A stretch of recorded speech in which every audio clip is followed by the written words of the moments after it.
So let's get to your second one, which is, the Saints defensive coordinator and Dennis Allen, who has had Tom Brady's number. He's eaten his lunch now multiple times. What has it been? 4 out of 5 matchups that he's gotten them. Only the playoff one is the only game that Tom Brady has won against the Saints. And basically, Brady's bullied every other defensive coordinator except Dennis Allen. So what does he know about Tom Brady that these other guys don't?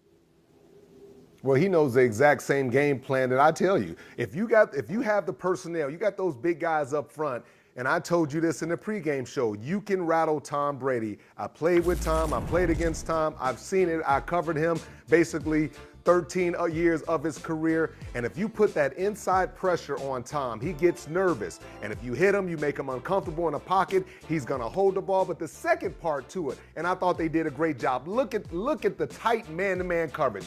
Look at the tight man-to-man coverage. What they say, Tom Brady releases 2.5 seconds.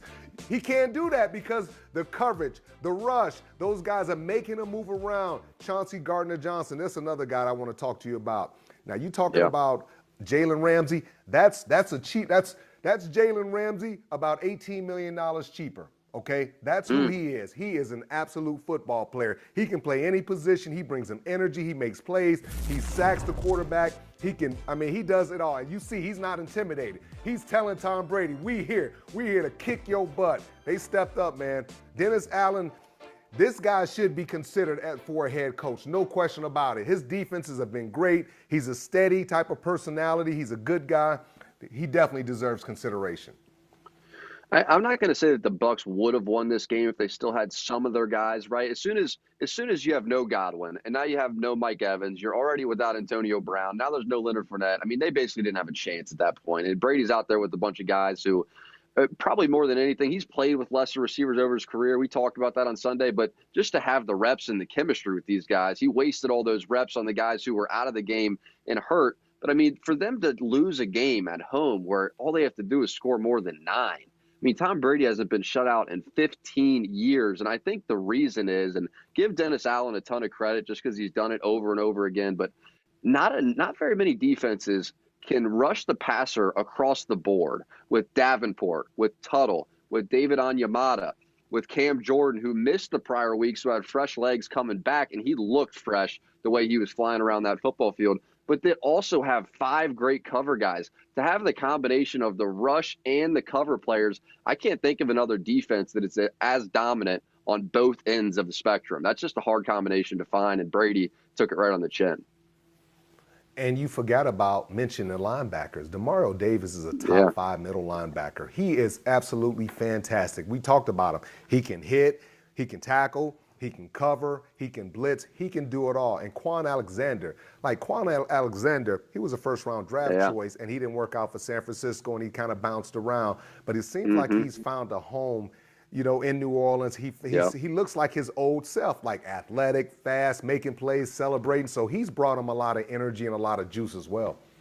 That's a great point, because I remember Quan Alexander covering Gronk, and how many times you see Gronk run that route, he runs it right to the linebacker, and he turns around and breaks right back to the sideline. And when he tried to break back to the sideline, Quan was all over him. He was running to the sideline before Gronk even decided that he was going to go that direction. So you got to give credit to all these guys. And Demario Davis, man, even when I was watching the Week 8 game, Demario Davis was going screen to the right. The whole defense was running to the right before the play. So, yes, he has all the physical tools, but probably more than anything, his mental and leadership stuff, that just lining up the defensive backs, lining up the defensive front, he appears to me to be the leader of that entire defense. And you see what they're producing. Imagine if the Saints had a quarterback, man. If it weren't Taysom Hill, we'd be talking about a potential Super Bowl team here.